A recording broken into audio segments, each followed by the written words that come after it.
In recent videos, we've spent a lot of time on front-end testing. But how does it all tie together? What exactly should you do when test driving front-end code? If you've been hoping for someone to just lay it all out for you, I have good news. This one's for you. Hi everyone, my name is James Shore and this is Let's Code Test-Driven JavaScript. I'm here with my lessons learned on front-end unit testing. I'm recording this on May 2nd, 2013. In today's episode, we're going to see how everything fits together as we test drive a simple drawing application from scratch. We'll start with a review of test-driven development as it applies to front-end code, take a careful look at our strategy for building and testing the code, and then put that strategy into practice with real code. Let's start with a review of test-driven development basics. The test-driven development cycle is a fairly rapid cycle of writing a little bit of test code and writing a little bit of production code and repeating. It starts out by thinking, what do we want the code to do next? What do we want our software to do next? And what's the little bit of production code we can write to get us closer to that goal? And then thinking, what tests can I write that will fail until we have that production code in place? So what tests can I write to force me to write that production code? This think step is the most important part, and it's a real advantage of test-driven development because TDD really forces you to think deeply about your code in lots of small, very detail-oriented pieces. Once you have that test figured out, you spend a couple of lines, you write that code, you get it to fail, and that's called a red bar. Then you write the production code that will make that test pass, that's called a green bar. And then you look at your code and say, is this as good as we want it to be? And if it isn't, and you know how to make it better, you refactor. And you keep doing that until the code is as good as you want it to be right now and as good as you know how to make it.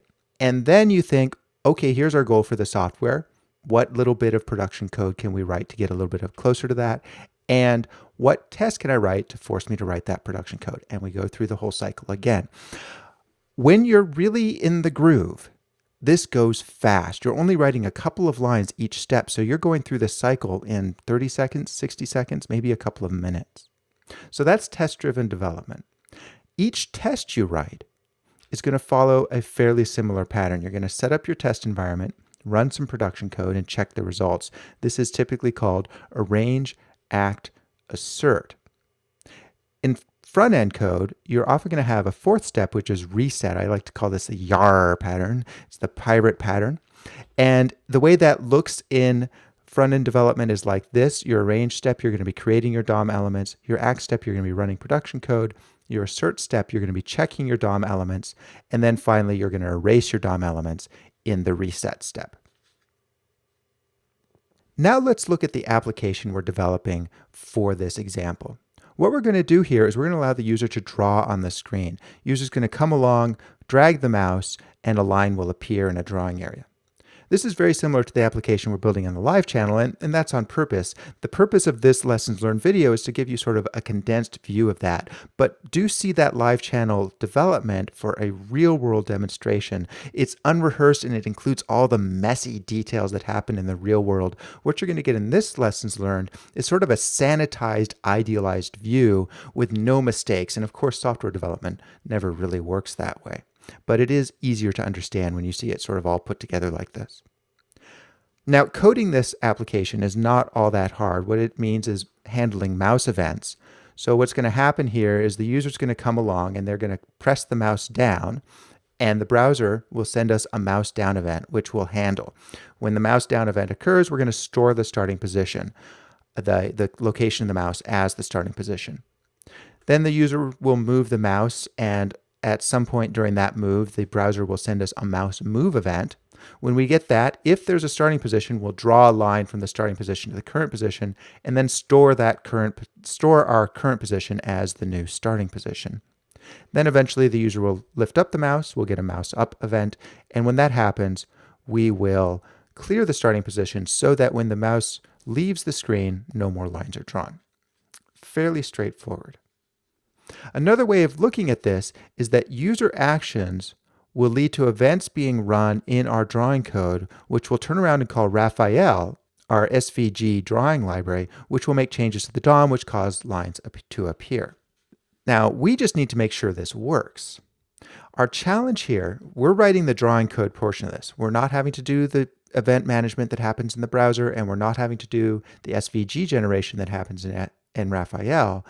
Our job is just to simply make sure that the drawing code works, that the user's actions are translated into the correct lines on the screen. What that means is that there's really just two pieces we care about. We need to make sure that we handle events correctly, and we need to make sure that we call Raphael correctly. And nothing else really matters. Actually, even the implementation of the algorithm doesn't matter as long as we do those two pieces correctly. So those are the things that we need to test. The actual implementation of the algorithm is kind of irrelevant as long as it works, because there's many different ways you can code stuff, and it doesn't really matter how we code it so long as we've coded it correctly. This is, again, that idea of refactoring. We can change the code's implementation without changing its behavior. And it's very valuable to write your tests so that they are implementation agnostic, so that you can change that implementation without changing the tests. Anyway, these are the two things that we need to test. How do we do it? Well, let's start out with a question of how we call Raphael. There's three strategies here. The first one is we can ask the dependency, that's Raphael, just what happened? Hey, Raphael, which lines did you draw? That's one approach. Another approach would be to look at the DOM. Hey, DOM, which lines do you have? And a third approach is a bit more complex. This involves injecting a test double, creating a fake version of Raphael that will pass through, and asking that, hey, which functions were called on you? The advantage of this is that it's simpler in the short term. It does have the disadvantage, though, of not involving Raphael or the DOM at all, and thus it tends to be a little bit fragile in the long term. For our particular problem here, I think what I'd like to do is choose the second approach, that is asking the DOM what happened. So what we'll do here is we'll write a test that will call a function, something like draw a line, in our drawing code, and that will turn around and call Raphael and tell it to draw a line. And to check that it worked, we'll look at the DOM and see that the correct line was drawn. Now, we could ask Raphael which lines were drawn, and I have looked at this. You can see a previous lessons learned for an example of that. However, that approach was not great. Raphael doesn't really give you a way of finding out which lines were drawn, so it required us looking at some of the internals of Raphael, and because we're looking at the internals, I was concerned that that would be fragile. As Raphael upgrades, that might break.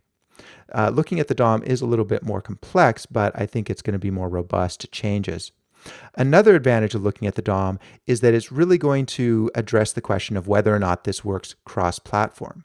Now, in theory, we should be able to just trust Raphael to work across platforms, but cross-platform behavior is a really common error in JavaScript, especially JavaScript libraries, so I want to double check it.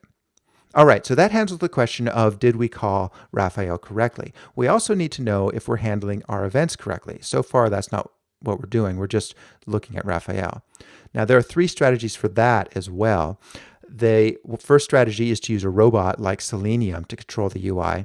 What that involves is writing a program inside of that robot, telling it to click somewhere on the screen. The robot will turn that into an actual OS level click event, or mouse down or whatever, send that over to the browser, which will turn it into a real event, and then process that through our code.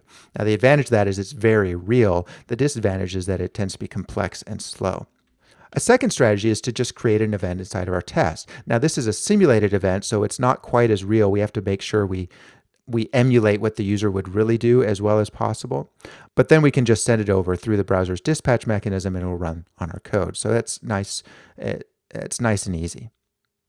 A third strategy is to avoid the event system entirely, just create a fake event and hand it off to our presentation logic, bypass the event handlers entirely. For this specific problem, my preference is to use the simulation approach. It has the best combination of simplicity and reality, so it tends to be my go-to approach for event testing code. So that's what we're going to do here. So to summarize, what we're going to have is a unit test which simulates the user's events, which will cause our drawing code's event handlers to run, which will in turn tell Raphael to draw some lines, which will create lines on the DOM. And then we'll check that that drawing code worked correctly by looking at the DOM and seeing that the correct lines are present. Now let's build the app. Here's the strategy. First, we'll set up our development environment. We've already covered this a lot in other videos, so I'm just going to gloss over this step, but check out this link if you want to know more details. Second, we're going to test drive Raphael. So we'll deal with this question of did we call Raphael correctly? We'll have our unit test call a function on our drawing code, and then we will check to see that the DOM drew the correct line. And then third, we'll test drive event handling. We'll answer the question of whether or not we handled the events correctly by changing our code to no longer just call a function on our drawing code, but instead simulate events on our drawing code. And then we'll check that the correct lines were drawn, again, by looking at the DOM. Now, I should note that I don't normally plan out my strategy like this. I'm just showing it to you here to make the example clear, but this is sort of a fake tutorially kind of example. If you want to see how this exact problem works for real in all of its messy, annoying, terrible glory, check out the live channel because we do it for real, unrehearsed, and run into all the problems that you get in the real world. That is really a better way of seeing how the incremental development happens, how you sort of think your way through this. But to see how all this fits together nicely, this video is the place to be. All right, let's go ahead and get developing. Okay, we're going to start out by setting up our development environment. I'm going to gloss over this. Basically, what I'm going to do is copy the Automatopia repository from Lessons Learned number 8 and just use that as a starting point. Okay, that does it for our setup. Got a good environment set up here that will run our tests on all these lovely browsers. Now, right now we don't have any tests, but that will change soon. Now that that's set up, our next step is to check that the code creates the correct output. So we need to test drive the drawing code. That's going to involve bringing in Raphael and a few other things. So let's get to that. Now let's write our first tests. Remember, what we're doing here is we are asserting that we can draw a line using Raphael. So we're going to write some tests around just drawing simple lines. In the live channel, we did this a little bit more thoroughly. Here, I'm just going to sort of sketch out the bare bones. Again, this is so you can see the flow of how everything fits together, not necessarily to create a thoroughly, completely tested app.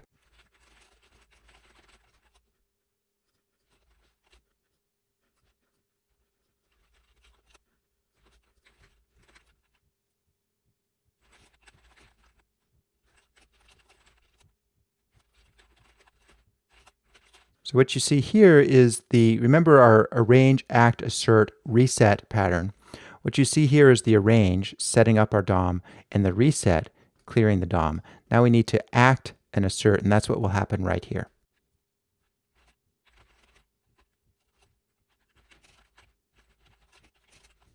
Here you can see more arrange, act, assert. Here we're initializing our drawing area. That's more arrange. Here we're drawing the line, and then here we're asserting. We're going to create a function called lines that will look at our DOM to see that all of our lines have been drawn. And here we're just telling our production code to draw a line. Let's go ahead and do those piece by piece.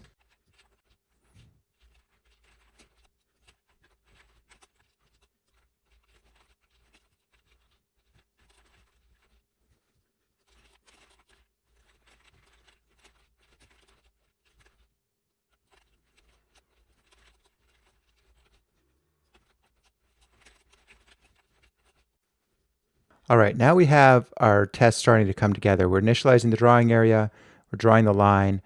Nothing happens yet. I did go ahead and fill in the initialized drawing area part, but that's not super important. Nothing's happening yet because we haven't actually implemented the code, but the test isn't failing because we're not asserting anything either. So we need to assert, see the test fail, and then we'll write a little bit of code to make that pass. Now, the code to assert, to actually look in the DOM to look at the SVG is a bit complicated. I'm just going to go ahead and steal code that we used in a previous episode.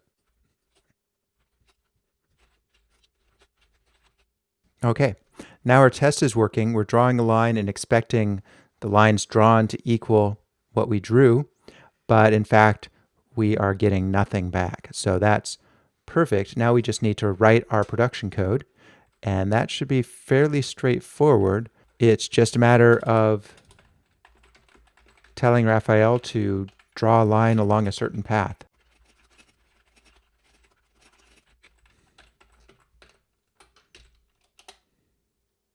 And there we go.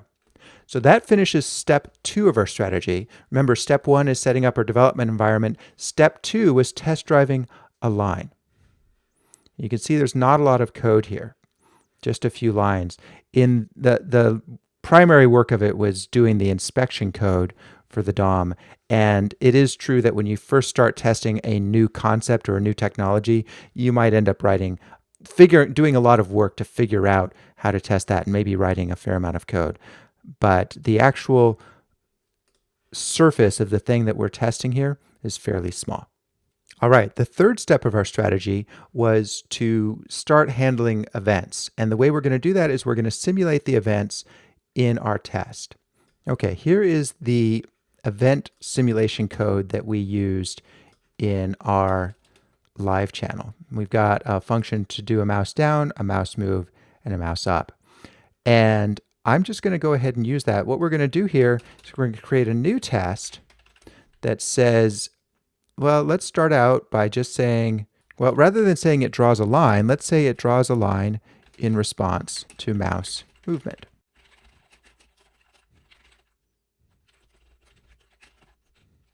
All right, so we're putting the mouse down at 2030 and moving to 3300, and we should get the same result back out.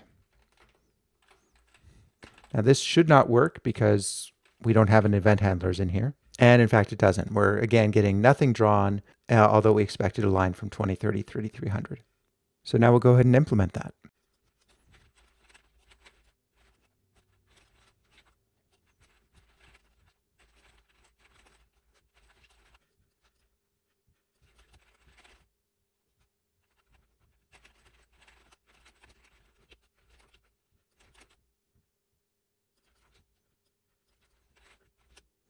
Okay, there we go. We've got it passing with a very simple little set of functions here. We store off where the mouse is put down, and we draw a line whenever the mouse is moved. There's several problems with that, not the least of which is that it doesn't handle the case. It will still draw lines even if the mouse isn't pushed down, so we'll need to deal with that next.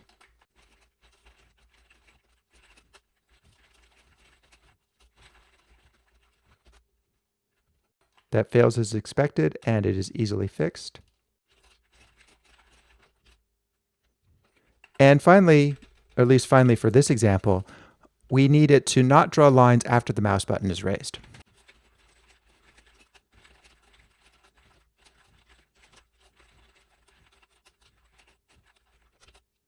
That fails as expected, and again, the fix should be fairly straightforward.